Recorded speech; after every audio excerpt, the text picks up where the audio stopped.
With all the metal work done, it's time to paint some details on the Invictor Tactical Warsuit.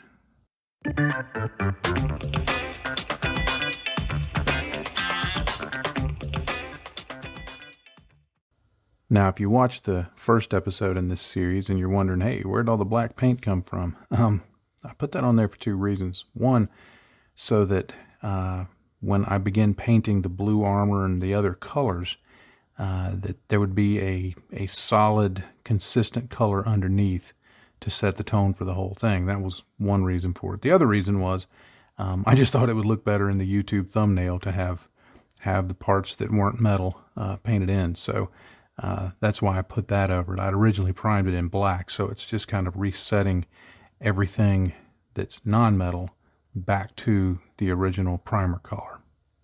Now, to make the model easier to paint, I've got it broken down into some sections. Come on, Nick, get out of there, Bob. I've decided his name is Bob. I've broken it down into these sections right there. That'll just make everything easy to get to and make the weathering a little easier. Eventually, I'll bring it all together into so that I can do weathering to kind of unify it and tie it together and things like that. But early on in the process, I think it's easier to keep it in sections if possible. Now, there are quite a few details to paint around on the model, not the least of which is like the seat padding here. That's going to need to be painted. There are lots of little details on the engine that are going to need to be painted. There's hoses and pipes, various connectors, pistons, lots of different things that are going to need it. Parts of the gun are going to need to have various details painted in. Now, I could do this painting after painting the blue armor. I think sometimes getting the major pieces painted can be a more helpful thing. In this case, I think it's not going to make too much of a difference because there is enough distinctness between the armor, which is fairly flat and doesn't have a lot of detail on it, and the other details. So most of what I'm going to be painting is away from where the blue armor is. And when I do paint the blue armor, which is going to be episode 3, I should be able to avoid all of the detail painting that I've already done. Now I'm going to start off painting this casing around the back of the gun. I'm going to use Vallejo dark gray. It's my new favorite non-black black color. The reason I do things like this, even though I've based it already in black, the reason I do it in a dark gray is it gives me visual space to add shadow. If you just paint something pure black, well, there's no space left visually for shadow. So on this, I'll have the ability to, say, put some shadowing around the bolt detail or around the edge of Mr. Skull there and things like that, so that it will make the piece seem bigger. The whole idea between highlighting with highlights and shades and things like that is to bring out the detail, to make them stand out a bit, but it's also to give them more dimension, to give them weight, because our brains look at it and say, well, this is a very small, fairly flat object. But when those shadows and highlights are put in, it kind of gives the brain permission to see it as bigger than it really is. So by giving myself a little bit of space visually to do the colors that way, I'll leave some room for shadows. So let me get this painted in, and I'm also going to paint this shoulder armor up here because that's black also in the box art, which is what I'm trying to color it like. Now I have some Vallejo neutral gray in my palette. I've thinned it about 1:1 with water, and what I do now is I'm going to get some on my brush, but I'm going to offload most of it. just like that. And then I'm going to start glazing it towards the top edge, just like this. Now in some areas I'll be able to get more paint on and others less, like this little area here. But the idea is to kind of give a hint to the shape of this piece. And I'm deliberately not doing edge highlighting. I don't want anything that stark, but I want something to bring out the volumes. So I'm going to do this application. It's going to look a little scratchy going on. Once it dries though, it'll blend in a little bit better. If you want to speed up your drying times with acrylics, with just about any paint, but especially with acrylics, you can use a hairdryer. Now I'll do a second coat in the same places, just to kind of bring up the opacity a little bit, and also to just smooth it out some. I did use a hairdryer between these coats, because if you don't, it might tear the skin that forms in the paint, so I want to make sure that doesn't happen. And notice that I'm pulling my strokes from bottom to top because I want the most paint deposited up at the top. So I always do them from bottom to top. Of course, if you wanted the highlight to be down at the bottom, then you would just reverse that. Now I'll do the same thing, like over here, along the top, and then on the shoulders, drawing it up from this side and from this side. But all the surfaces that have this dark gray on it, I'll do this highlighting like that. And next I'm going to follow pretty much the same process, but using Vallejo Sky Gray. And I'll get it on my brush again, offload most of it. It's really important to offload most of it. And then just go in and begin putting that in right up near the edge. Now you can extend it down as far as you want to get the effect that you want. And I'm okay with it being a little scratchy looking. Remember, this is a gun. This is a gun being used in war. So it's going to get some damage, it's going to get some scratching, it's going to get some blemishes, that kind of thing. But I'll just paint that right up to the edge, give that a chance to dry, and then by the time I get to the end of it, the first part has already dried, and I'll just go in and do one more to just kind of bring that up a bit, smooth it out some. Again, I'm not worried if it's a little patchy. That's okay. I've taken equal parts Citadel Lamian medium, which is just a matte medium, and Vallejo's Game Wash black wash. And I mix those together, and all I'm going to do is just take this, and I'm going to just start glazing it over the whole thing. Maybe a little more than a glaze, because I'll let it get around any bolt detail or anything like that. But all this is going to do is just darken it back down a bit, unify the colors a little bit. And if it's shifted too far away from black, this will help it read better as black visually. And with that dry, you can see how that looks.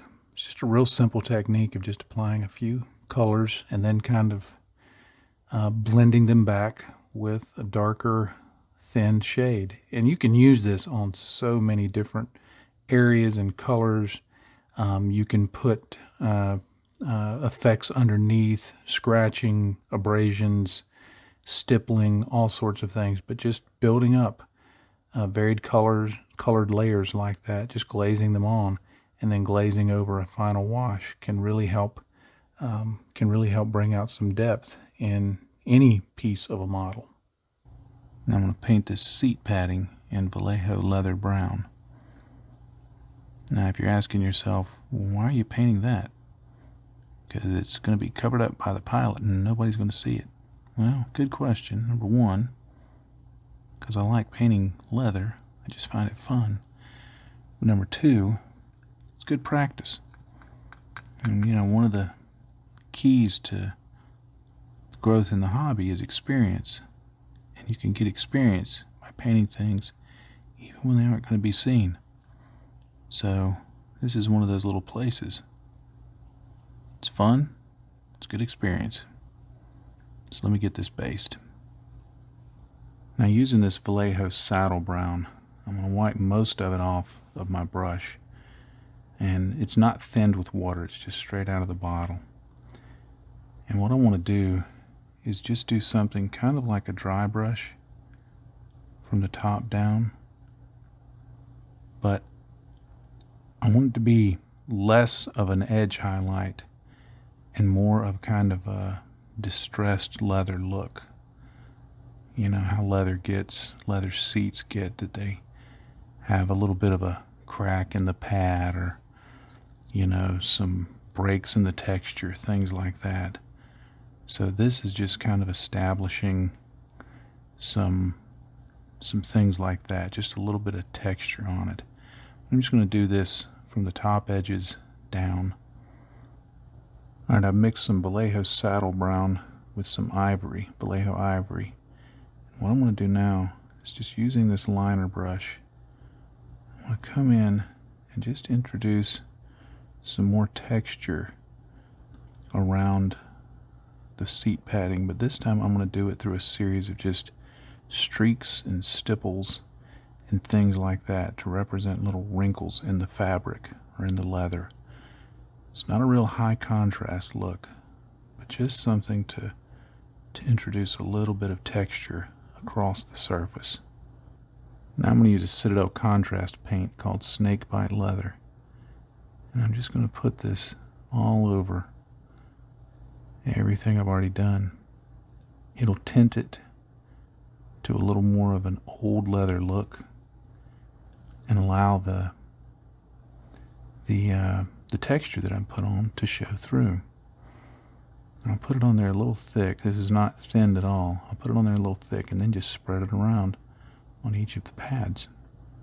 And that's how that leather seat looks with that snakebite leather applied.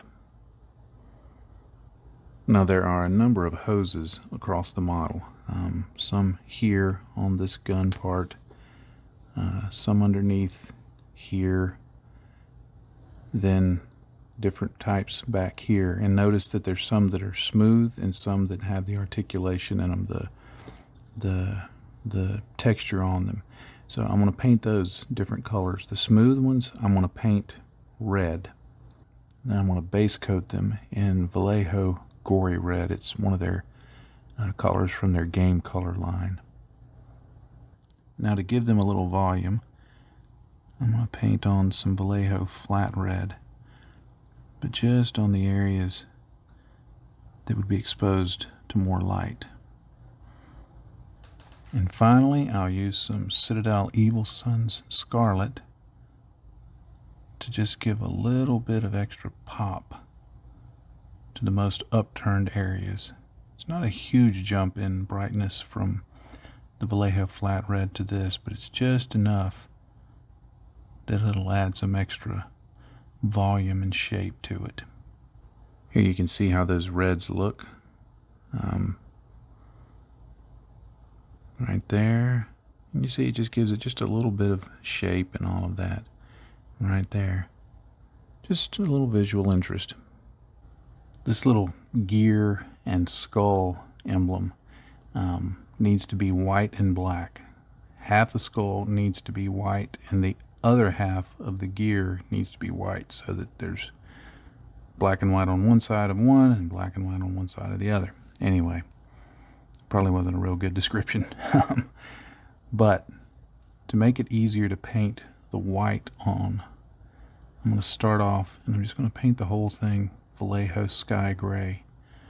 Sky Gray is a really good undercoating for white because it covers other colors very well, much better than white would. But it also allows for white to be placed on in more of a highlight fashion rather than just pure white. Because if you just go pure white on something, it's very stark. But by putting sky gray on it and then highlighting a few areas with either pure white or I like to use something like Vallejo Cold White.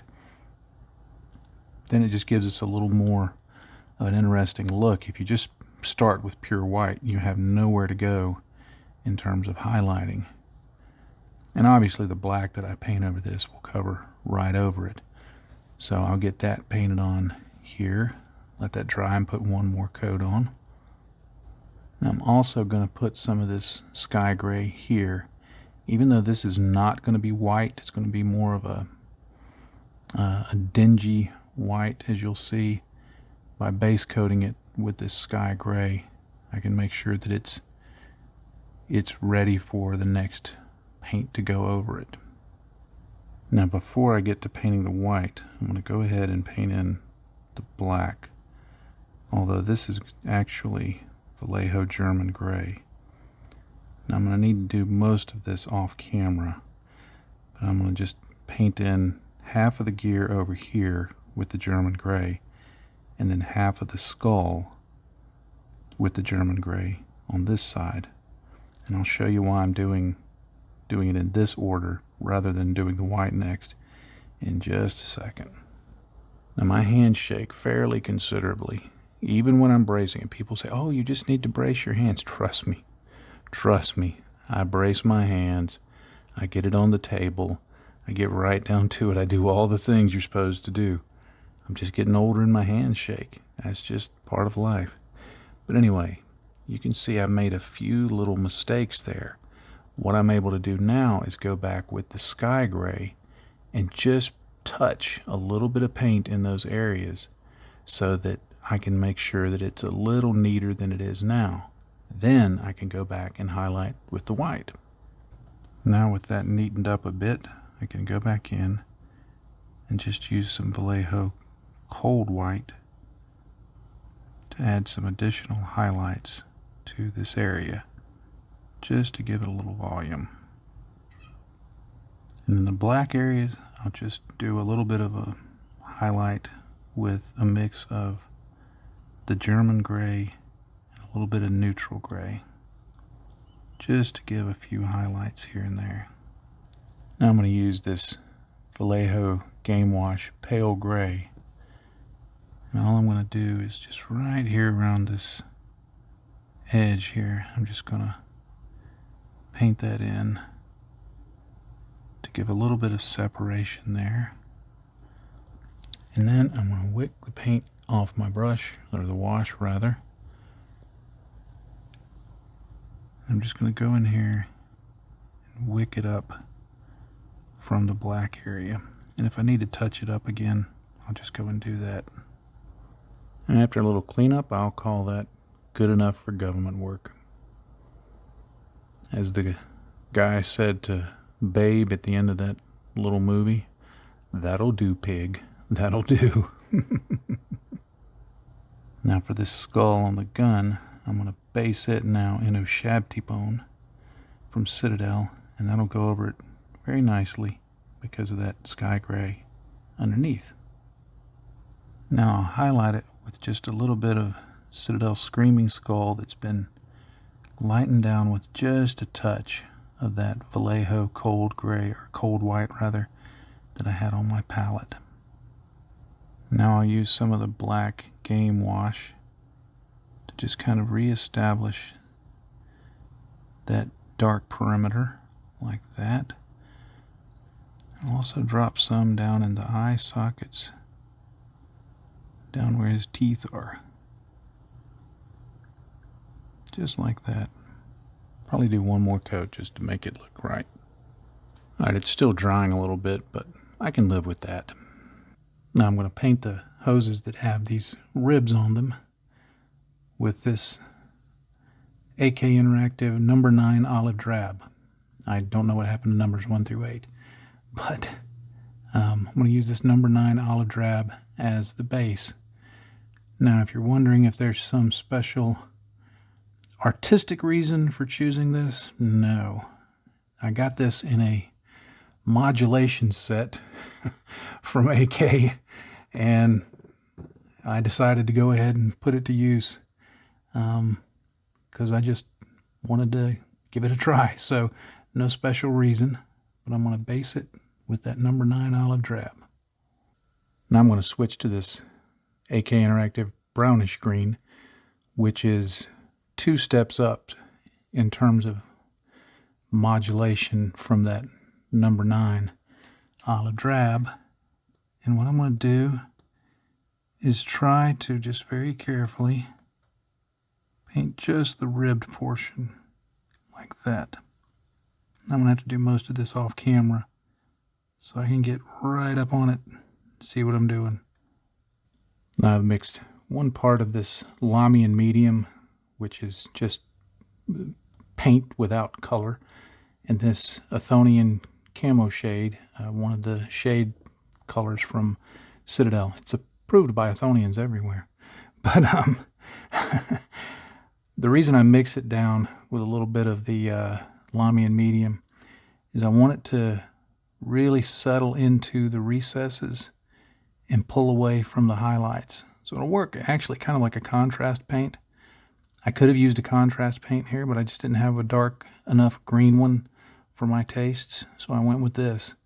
But you see, it just pulls that down into the recesses, but doesn't stay too much up on the high parts. So I'll put this on and give it a little bit of time to dry. I'll speed it up with my hair dryer, probably hit it with 1 more coat just to make sure that it's good and saturated down there in those recesses. All right, you can see how that looks there. Sometimes I like using shades, washes, whatever, that are very close to the base color, because if I would have used Nuln Oil, it definitely would have darkened that down, but it would have shifted the color away from the green that I liked. I could have used Agrax Earthshade, and it would have worked well, darkened it down, but it would have given it just a little bit of a brown tone. This way, by using a green shade, it preserves that green color, darkens the recesses down, but does it in such a way that still lets that green come through. If I wanted to, I could go back over some of the highlights with the lighter green color just to bring those up a bit. I'm not going to. I like it the way it is. But that would be kind of a bonus step, I guess you could take there to help bring out those highlights just a little bit. I think I'm going to call this a video at this point. It's been simple. I know there's not been a lot of any earth-shaking techniques or demonstration, but what I hope you've seen through this is that on any model, paying a little more attention to the little details, just the little things, that the little greeblies, the pipes, the shading, just little points across the model, beyond just the big swaths of color. Paying attention to those is going to pay out in the long run, because we did some painting here on the seat, and yeah, that was more for practice than anything else and for fun. It's really not going to be seen unless you don't put the pilot in. But then we did some shading on some of the armor to kind of bring out the volumes there. There was the painting of the skulls and that kind of thing, and the hoses and the pipes and things like that. It's those little details that just really, I think, make the model go beyond just the base colors. And more than that, it's fun. I think that's why I like Warhammer models so much. I build a fairly wide variety of sci-fi models, but I like Warhammer so much because there are so many little details and greeblies and nuts and bolts and bumps and lumps and just so many things to paint. And you can spend hours and hours and hours painting and almost never really finish if you don't want to, simply because there's just so much that you can do, so much that you can paint. And that's where so much, and I keep using the word so much, but I don't know of anything better that applies. That's where so much of the fun is. While it's fun to finish a model and be able to admire it, for me, it's all about the journey, not the destination. So I really like models that have plenty of, I guess you would say, stops along the way for the destination. And these Warhammer models certainly fit the bill. Well, thank you so much for watching this video, especially if you're still watching at this point. I am always grateful. because I know that, about 70% of the audience bails out within the first minute. So I am grateful that you're still hanging around at this point. There is a subscribe link down over here. If you've not already done so, please hit the subscribe link, and also hit the little bell icon so that you'll know when I do have new videos out. There's also links down below to my website, to social media, and to Patreon. If you would like to support the work that I do on Patreon, I would be most grateful if you click that link and just take a look at what I have to offer there. And of course, if you're already a Patreon supporter, thank you so much. It means so much to me and to my family that you choose to support the work that I do to bring these videos to everybody. And I also hope that the extra benefits that you get as a patron are of value to you, and that they are helpful in some way, because that is certainly my intent. But thank you for your continued support of the work that I do. It is a blessing to us, and it's not lost on me, the fact that you spend your hard-earned dollars to help me do this. So I hope that what I give you in return is worth that. Thank you very much. And with all that being said, I'll leave you with one final thought, as I always like to do. In this hobby, if you're not having fun, you're doing it wrong. Happy day to you, friends. Bye-bye.